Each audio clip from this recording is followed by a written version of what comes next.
Hello, my name is Juliana, and my project is called Pearls, Plaid, and Polyester, History of American Fashion in the 20th Century. Like many people, when I was applying to colleges, I really struggled to find the mix between what I loved and what I thought would provide an actual job. What I really love is fashion creation. I love fabrics, needing to make something from almost nothing. What I also really like is history, which provides a better job opportunity, but it wasn't something I was as passionate about. When I was in high school, I went to a Civil War reenacting, and I got to find the combination of history and of clothes. I found that everything you wore, from the petticoats to the hoop skirt to the shirt, had a direct correlation to something that was happening in the world. The whale boning ceased to be a part of hoop skirts when it was illegal to kill whales, and there was less whales in the ocean because people were killing them off. They had to make plastic, which was a huge creation. It didn't happen for a few decades later. Everything that you wear is a result of what's happening in the world. They're not distant as I thought they were. This was a very exciting revelation for me, and I chose to have a history major because I found I could combine what I love with what is practical. The clothing you will see is my representation of the clothing of the time. This is strictly based on a high fashion model, meaning the clothing you'll see is based on things that are in fashion magazines, produced by fashion houses, not necessarily everyday wear. Here, Miss Liz Curry is modeling clothing from 1900 to 1909. When Queen Victoria died in the early 1900s, it marked the end of the Victorian era. Many fashion people, as well as some historians, say this marks the beginning of modernity. As you can see, we have the tiny hand-span waist, big white blouse. What's important to this, what marks modernity, is she has a plain white top. There's nothing covering her. In the past, this has been seen as a form of immodesty and indecency to have plain white. It's very revealing. But when Victoria died, the world was looking for new trends. They realized the main fashion dictator for much of fashion for a long time was gone. They were looking for new things and new trends. What drew me to fashion was the fact that it is quite literally the thread that connects us all, fully intended. We all wear clothes, regardless of what time period you're from. And I like creating them because it shows me where I came from and where I can go. We have Liz, but what marks her is, you can't see, but you can see her ankles, which is massively scandalous for people of the time. This is obviously not a big deal now, you can see my ankles, but for the time this was a big revelation. It allowed women the ability and flexibility to move in and out of their houses. Regardless of whether you're a working woman, who worked in her house and maybe was out as a maid, was cleaning, or you stayed at home and took care of your home. The fact that you could move was significant as to the rights of women that would be coming on later. Thank you, Liz. 1910 to 1919, the concept of a dress you can walk in became popular. As we see, Liz can move, but Emily has boots that are meant to be styled. They're not simply for walking, they're meant to look pretty, meaning people were meant to see your shoes. It's fun, there's flowy. As women became more active outside the home, they became involved in sports such as the bicycling. Badminton became very popular for women. They weren't super good at it, but they still had to wear corsets, and it's really hard to move and breathe when you're wearing corsets. But this concept of women being able to move outside of their homes and have a public space is very significant in the world. Thank you, Emily. 1920 to 1929 was the age of abbreviation. We saw in the 1910s the World War I started. This meant women had a different role in the household. As more and more men were leaving to go to war and they get different roles, the women had to become more active in outside the home life. You can see her elbows now, not just her ankles. Again, super scandalous. As men left for war, the concept of androgynous dressing kind of took over. You can see it's not really that androgynous, she's clearly still a girl, but the concept of women being able to do things men were usually doing. They started smoking, as you can see, which was not necessarily for all of those women in high society, more for the eccentric actress, but it was still the fact that women could do this and not be shunned in society, and this is huge. As steam travel became large across the world, we have the Titanic, we have big ships that are making these immense journeys, the concept of streamlined shapes was taken into fashion. You can see it's a little more straight cut than some of the previous decades. There's no hoop skirts, no exaggerated bell. It's very straight. It's not truly androgynous again. We clearly know she's a girl, but the concept of straight line shapes was very new for fashion and gave women an ease and movement that was very previously unheard of. Thank you, Jamie. 1920 to 1930 brought about the Hollywood glamour. As again, the throes of war ending or finishing, women wanted this fun, flirty style. During the war was gone, when the war was happening and all the men were gone, they had to do a lot of man chores. Take care of the house, build things that weren't traditionally women's jobs. After the war, women embraced this newfound femininity that they were having a sort of reaction to having to do men's jobs. It's very fun, it's very flirty, it's just fun and youthful, kind of embracing this concept of illusion, meaning we had to be strong, we had to be women, but now we just want to be fun and embrace what we have. Also, due to wartime shortages, because of rationing, there was a limited amount of resources of fabric. The amount of coupons, tickets, rations it would take to buy one dress was the same you could buy 3 pairs of shoes. Fabric was expensive, especially delicate fabrics, such as this very light chiffon. It's a very thin and kind of not durable fabric at all, so it cost much more. So fashion became much more of utility than specifically just for show. The concept of menswear came into play, again, playing off the androgynous terms of earlier decades. Clearly still women, clearly still skirts, enhancing the tiny waist by the big shoulders, but again, playing in the forms that we did these jobs, we still want to be girly, but we can still do all these things that men are doing. Again, enhancing women's rights through fashion. Thank you, Noelle. 1940 to 1949, we see another war, unfortunately. And now fashion is used as a morale booster. With things like victory curls, you can see the picture, purely fashion, nothing to do with war, but it was a symbol of women being able to dress as they wanted and still supporting war efforts. You can see in Megan's beautiful little dress, there's lots of pleats, lots of fabric. It's a lot more excessive than Noelle's dress from the previous decade. Again, it's fun, it's flirty, and it's very feminine. This point is actually when corsets started to go out of fashion. She has adorable tiny waist. This is kind of the last decade when fashions were meant to compress you. Rib cages were naturally destroyed by corsets. Your bottom two ribs on both sides would be broken when you were young, probably about 12, 13, 14, depending on your family's social status, and they'd be refused together in a very strict V shape. The concept handspan waist literally means a handspan. 17 inches was considered a normal small waist. If you think about that, that is not okay. That is really not healthy, that is not good for anything. It shifted your organs and was not good. So this is kind of marking an end of a trend. Queen Victoria started the trend of no more hoop skirts. With her death, we marked the beginning of modernity. But after the war, people really started to realize, okay, I kind of want to be able to move and breathe in what I'm wearing. It's really not an outrageous concept at all. And when the soldiers came back from the war, they brought with them lots of pieces from their travels. There's lots of Asian influences we see in fashion, not particularly so much in this dress, but you see new kinds of lace, new kinds of decoration. Little flowers represented, Mayflower is a very common thing in Chinese tradition, and the flowers on her dress are actually slightly representative of the Mayflower, something that we don't have in America, but again, represents the soldiers and their travels and what they brought back with them.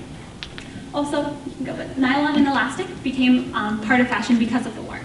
Nylon was used in the production of Kevlar vests, the bulletproof vests. Not super successful compared to silk and other stronger things. It's what they had at the time. And when the women were working in the factories, as we see the Rosie the Riveter, when they used the notions they were using to make the wartime soldiers, to make their outfits, to make their, the little clasps that connect your uniform, they took them home and transferred them into their dressmaking, which means dresses were easier to get on and off. They had elastic, which means they could stretch. Huge concept where fashion is built into one very specific size. So they took what they learned in war, what they learned in wartime production, and transferred it directly into their clothes. The 1950s, 60s, and 70s are the decades of the greatest change. I have two models for each of these decades because they represent the most growth in all the decades. This is the first time in society that women can wear pants.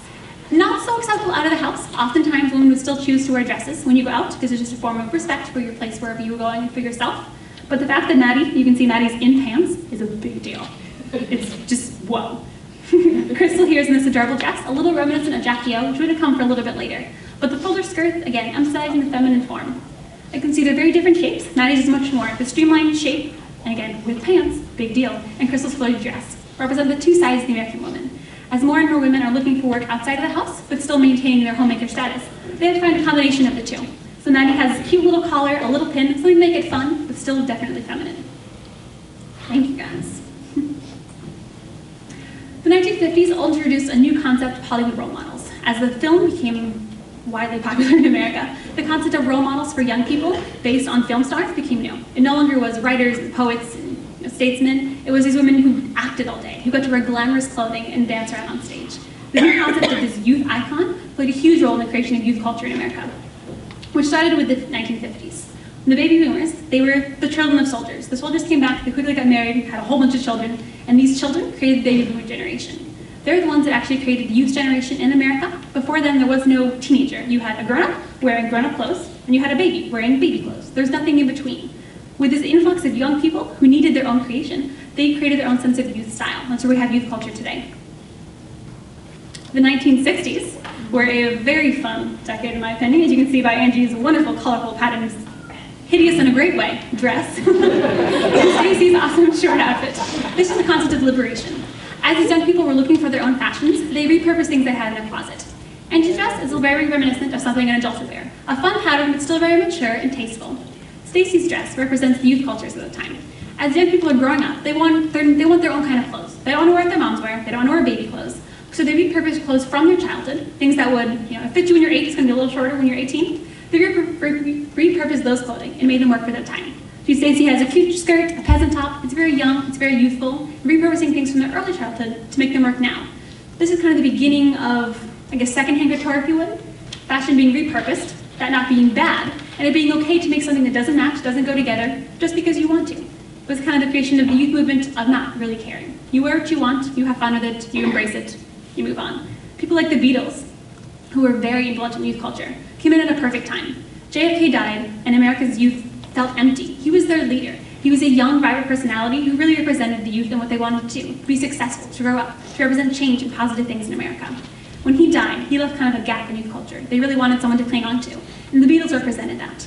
With their British unique sense of style and their maybe interesting hobbies on the side, came a very colorful set of clothing, and that very much influenced youth and what they chose to wear. And you can see from both these ladies very bright colors and exaggerated shapes. The 1960s also represented the miniskirt, as you saw in Stacy. Again, you're repurposing clothing, so it gets shorter and shorter, you get taller and taller. It also became a fashion trend. Lots of these clothing are original garments, and my mother and grandmother very strictly remember, commenting on someone who had a dress that was maybe past to your knee, what that dowdy old lady shape, like, why would you wear that? It just wasn't in vogue. It became a trend that everyone followed, not just the young people, the grown-ups as well. The 1970s were a very, I think, also super fun decade. As you can see by Kelsey's very fun, flowy pants. They are pants, not a skirt. Again, the concept of androgynous dressing came back. She's definitely still a girl, but the pants, the wide legs, the crazy patterns that don't necessarily go together but kind of do, were a trend that applied to both men and women. As you can see in this lovely picture, lots of very bright, interesting patterns were applied to fashion. Big shoes, bigger shapes, just bigger, badder, better. Punk is a unique subculture that definitely became a part because of youth culture. Not a fashion I particularly am super fond of, but it did enhance the bigger, badder, better trend. As the youth were growing up, making their own fashion trends, making their own decisions, they wanted to do something more. They wanted to impress people, the shock value, and punk accessed that. Things like these crazy wide pants, which could be worn by men or women, enhance that. So, am I a girl? Am I a boy? You don't know. You do, but you really don't. That's what it's all about. Jill's style is reminiscent of the 60s. It's bringing those trends forward. Again, it's the baby doll dress. It's short, it's sweet, it's fun, emphasizing youthfulness and femininity with her cute little pigtails, but it still proves I'm a woman, I can do whatever I want. Thank you. Velcro also came to be, which is super helpful for fashion. Things can stick together without tape, without sewing them. This is revolutionary. Everything can stick. There actually are some outfits I found where you have like a flower and you Velcro it on. You Velcro it off, you put a different flower on. An interesting trend, to be sure. But again, one more way that small developments are greatly impacting what we wear and how we see ourselves. The 1970s was also the time of sartorial storytelling. As these young people grew up from childhood, adulthood, mediocre adulthood, adolescence, that's the word, they looked for something more in their fashion. They had grown up with the same fashion trends for their whole childhood. They created their own fashion trend. They created punk. They created all these new things. They were looking for a bigger connection to fashion. Designers like Ralph Lauren and Calvin Klein and Ralph Lauren created the concept of sartorial storytelling, creating a picture with their clothes. It was no longer enough to just have a magazine where the girl stood, looked pretty, and smiled. You wanted to tell a picture. You wanted to sell something. You wanted to sell the concept. This woman, what is she doing? Why do I want to buy those clothes? This man, he clearly has a very successful life. He's looking very nice, super fly, playing tennis. Do I want to be that person? Do I want to be that man? This greatly influenced marketing, specifically how we market our clothes, how we market ourselves, how we market to companies, to old people, to young people. This is a huge advance in marketing, as well as in clothing, because it's no longer enough to just wear nice clothes. You have to exude the confidence and be the story that your clothes tell. The 1980s brought about a new form of style. As Lycra and spandex became super popular and every little bump shows, it kind of emphasized body consciousness in American women. There became two shapes. You had the very long, lean supermodels who were dangerously thin and not healthy, but they emphasized what you wanted to be, the concept of super, skinny, tall, this woman of fashion, this concept of the supermodel, superhero, this all-empowered woman who can do anything because she can walk down the runway and get paid millions of dollars. And unfortunately only emphasized the difference between realistic body expectations and not so healthy ones, so it created alternative shapes of the big and baggy. You see the lovely shoulder pads? Not so nice. The lovely paisley skirts, which were very fashionable at the time, but it created two different shapes, this unrealistic and this realistic version. Unfortunately, it made it a little hard for women to adapt later on, but it was fun. Thank you, Stephanie. Punk was the next subculture movement that actually was also because of youth. Again, they tried the grunge, didn't really work. They tried punk, more bigger, badder, better, more shock value. Kind of died out because nobody needs safety pins in their ears or all over their clothes, just not really a great look. So that died out. But again, it enhanced this looking for a shock value part of culture. It's no longer enough to dress nicely, to have great clothes, to even tell a story. You have to do something more impressive, something that stands out from the crowd. When Lady Diana came to be, went from Lady Diana to Princess Diana, she represented the fullness of what a woman could be. You know, everyone likes a princess story. It doesn't matter how much of a tomboy you are. We all kind of want to grow up and live in a castle and live happily ever after. It just works like that. When Lady Diana, first she got married, she represented this, you know, modern princess. The royal wedding was immensely watched. It was huge. Everyone loved it. And when she got divorced, she represented this new form of feminine strength. She had the fairy tale dream. She lived it, and she said, no, thank you. I'm done.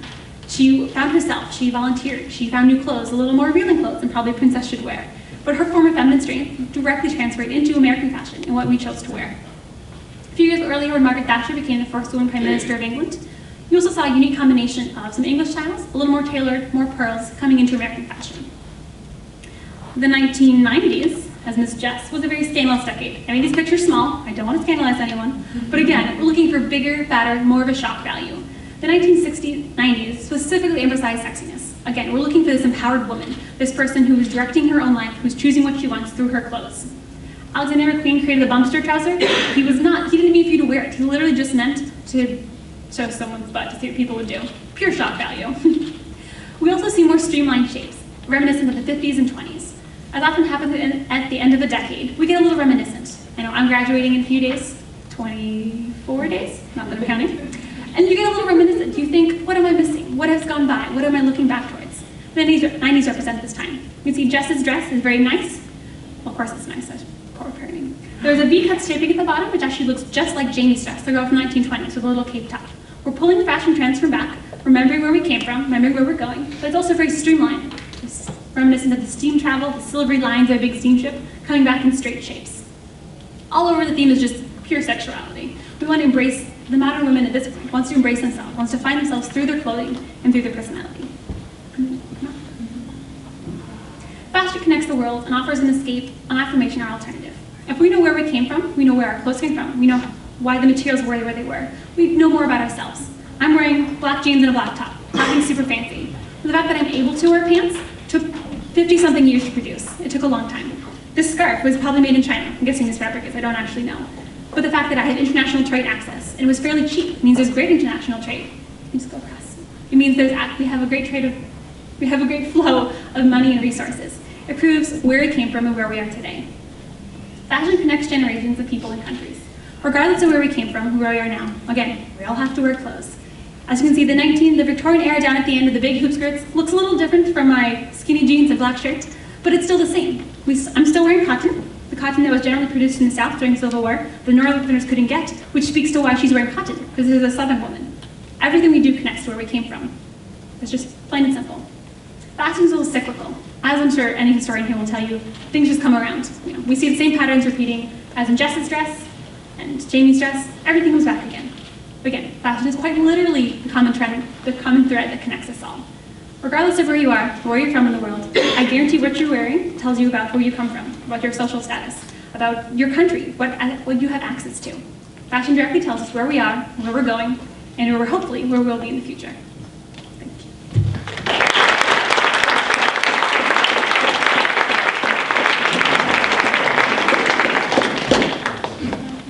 I hesitate to stand at this. Are there any questions? You're going to dismiss most of the student body. If anyone's taking attendance, there you go. Any questions or comments for Julianna?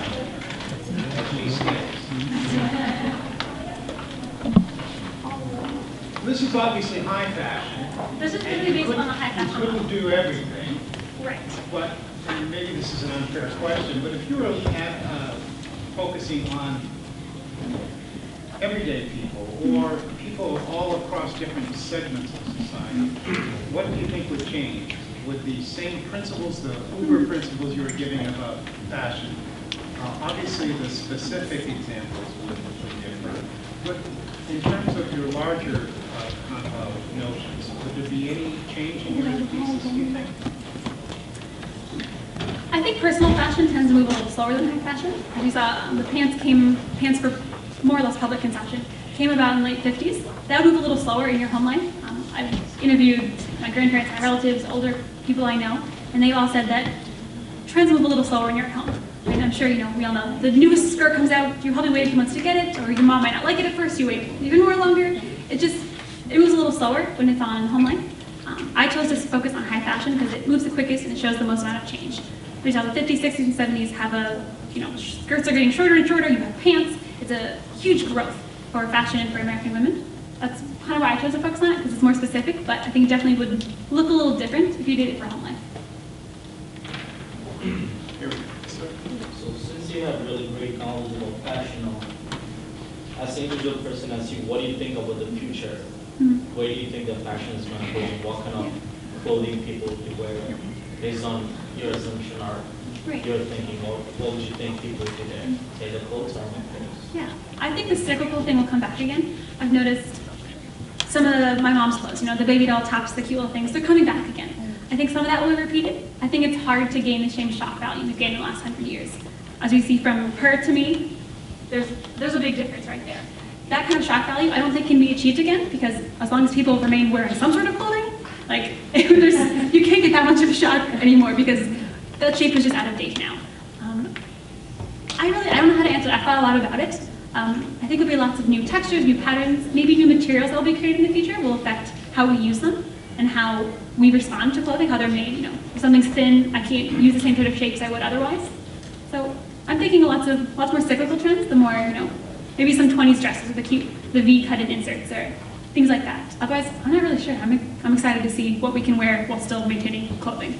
The standard answer by credentialed historians for questions like that is we're not good prophets at all. We deal with the past, let other people deal with the future. Stacey. I have a comment and a question. Okay. I'm really intrigued by fashion that I see happening using things like trash bags and those kinds of things, which I wonder if that's more of a trend. I have a daughter who's interested in fashion design. My question is, and I know your project focused specifically on women's fashion, but any parallels to men's fashion or how that fits in at all with what you're talking about? Yeah, I'll comment on the first one. I actually have a friend who is a fashion designer in Florida, and she actually won a statewide competition by designing a gown made out of a trash bag. Yeah. She had a bunch of pieces of trash, tinfoil, a trash bag, like mannequin fingers. She had some weird parts, but she made them, melted them, pin tucked them with little tiny stitches into a beautiful gown. I think it probably is something, a new asset we'll explore, using non-traditional materials for clothing. For the men's fashion, honestly, again, you're going to wear pants, you're going to wear a shirt. I feel like there's a little less change for men's fashion. They do mimic some of the women's styles. We saw in Kelsey's green, the crazy wide-legged pants. Those would be a similar, men would wear a very similar thing at the time. The wide legs, the big platform shoes, striped vests. It was very similar. There's a little less change in that, just from what I see. I'm not a guy, so I don't kind of look at guys' clothes. It's not something I think about a whole lot. But they mimic the same trends, smaller shapes. In the 20s, when you had the tiny waist and the big shoulders from inspired menswear, it was the same shape for men. It was, think of it's Great Gatsby or the Sting. Big shoulders, tiny waist, very exaggerated shapes. They followed similar trends, but on a much smaller scale. Thank you very much.